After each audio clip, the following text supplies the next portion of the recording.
kemudian kan? Mungkin karena sebelumnya IAEA, Badan Ke Mbak Energi Monik ya? Atom itu juga pernah menyatakan jika Iran itu memang sudah melakukan pengayaan uraniumnya sampai ke level yang hampir mendekati 90%. Artinya ada ancaman di sana. Mbak Monik, kalau misalnya Anda melihat seperti itu, apakah ini menjadi dasar alasan kemudian Israel akhirnya kemudian melakukan penyerangan ataupun agresi ke Iran? Iya, karena Pernyataan dari IAEA itu, Mbak. Iya, justru itu karena sudah ada laporan bahwa ini sudah 408 kilo dan sudah 60%.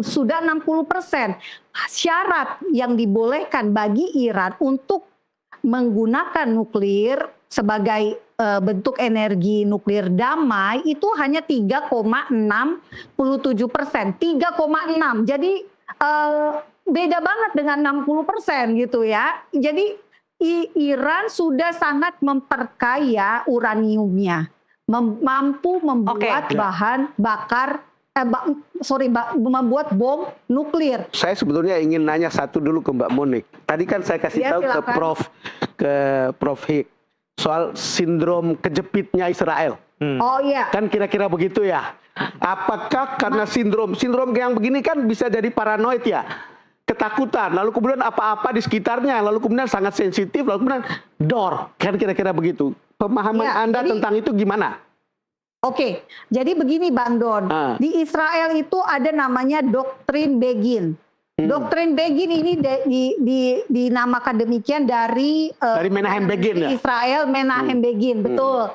Nah, di sini mereka sudah punya satu doktrin bahwa ketika negara yang dianggap ingin memusnahkan Israel, maka Israel harus melangkah lebih dulu untuk mencegah itu terjadi. Karena kita bicara tentang bom nuklir. Satu bom saja sudah bisa memusnahkan dengan dampak radiasi yang kita lihat seperti di Hiroshima dan Nagasaki. Nah, doktrin Begin inilah yang dilakukan oleh Israel pada 1981 ketika menghancurkan nuklir Irak, Osirak. Lalu 2006-2007 di Suriah. Sekarang 2025 di Iran.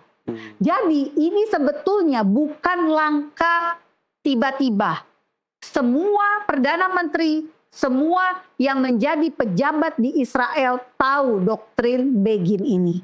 Sekarang saya boleh tanya nggak sama Mbak Monik? Apakah negara Iran mau memusnahkan Israel? Karena kalau misalnya pemerintahan Pahlavi kayaknya enggak deh. Ya betul. Nah, iya makanya bukan negara. Jadi pemerintahnya. Jadi gini, saat ini yang membuat nuklir itu berbahaya karena berada di tangan orang yang ingin memusnahkan Israel dengan slogan-slogan matilah Israel, matilah Amerika. Bayangin kemarin Selasa ketika parlemen Iran memutuskan keluar dari Badan Energi Nuklir Internasional, Badan Atom Internasional, yang disoraki apa oleh anggota-anggota parlemen Iran? Matilah Israel. Jadi ini Israel hanya duduk manis doang, nungguin. Tapi yang menyerang duluan Mbak Monik adalah Israel. Yang melakukan serangan pada tanggal 13 Juni 2025 itu adalah Israel, Mbak Monik. Kemudian Iran hanya membalas. Iya, sebelumnya Mbak jangan lupa, 2024 Iran 2 kali menyerang Israel, April dan Oktober. Jadi apa yang dilakukan di 2025 itu bukan serangan pertama. Itu serangan yang 2 kali sudah didahulukan oleh Iran. Tapi waktu itu kan Israel menyerang konsul Iran di Irak. Terus kemudian ada balasan dari Iran. Terus kemudian ada lagi. Saya koreksi. Israel menyerang konsul Iran yang ada di Irak. Bukan, itu di Damaskus, saya koreksi. Ya Damaskus kan Suriah, nah itu. Jadi Israel menyerang, bukan menyerang satu konsulat. Ada fotonya yang disebarluaskan itu mungkin yang hoax. Israel menyerang garda revolusi yang sedang datang ke Suriah. Nah, selalu kan kita kalau bicara tentang ini selalu mencari ayam atau penyebabnya nih apa? Telur. Siapa Nah, yang iya kan Iya. tadi kan dimulai gitu seolah-olah tadi ayamnya nggak ada, tiba-tiba telur ada, Mbak Muni. Kembali lagi, saya ingin menanyakan lagi soal konsep atau bargain dalam gencatan senjata ini, Iya. Prof. Tadi kan kita bicara nuklirnya, tapi kemudian kan ada hal-hal lain itu yang mungkin ini dalam perjanjian gencatan senjata secara internasional itu yang diakui atau yang lazim begitu seperti apa sebetulnya? Ya, sebenarnya kalau yang lazim itu ada negara ketiga, lalu kemudian mempertemukan wakil dari dua negara yang berseteru, lalu kemudian Sebentar Prof, negara ketiga tidak bisa negara yang terlibat juga dalam Iya, harusnya tidak kekacauan bisa. itu. Jadi Amerika yang menjadi mediator sekaligus orang yang menyerang Nggak gitu? bisa sebenarnya. Iya kan, harusnya negara tiga yang tidak punya keterlibatan terhadap sengketa.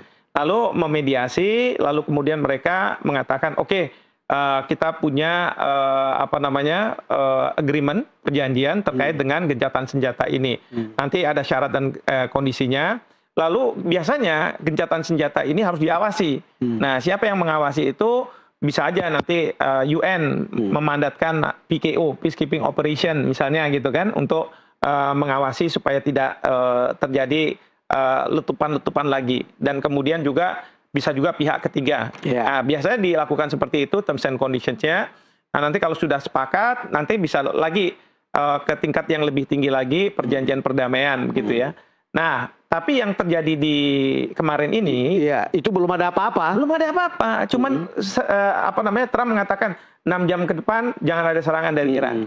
6 jam kemudian jangan ada serangan dari Israel. Jadi masih jauh dari gencatan senjata permanen Sebenarnya masih yang jauh. sementara aja belum jelas. Betul sekali, masih jauh. Maka dianggap bahwa ini fragile, sangat-sangat ini karena sewaktu-waktu dari Israel bisa melakukan bisa serangan.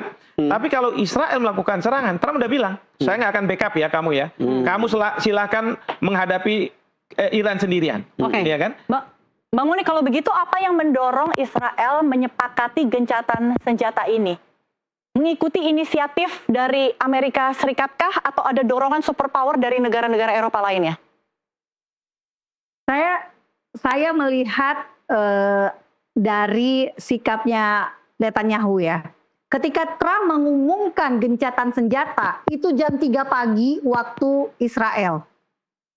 Mungkin itu adalah berita paling mengagetkan di Israel. Karena apa? Karena nggak ada yang namanya prolog dulu gitu loh. Sampai hari ini, wartawan-wartawan Israel itu masih mengusut ada apa sih di balik pernyataan Trump. Gencatan senjata ini kenapa terjadi? Analisa saya, ini semua adalah hasil bujukan Qatar kepada Trump. Ingat, Qatar memberikan pesawat Hadiah pesawat kepresidenan ya. Betul, buat Trump. Jadi ada ikatan yang cukup.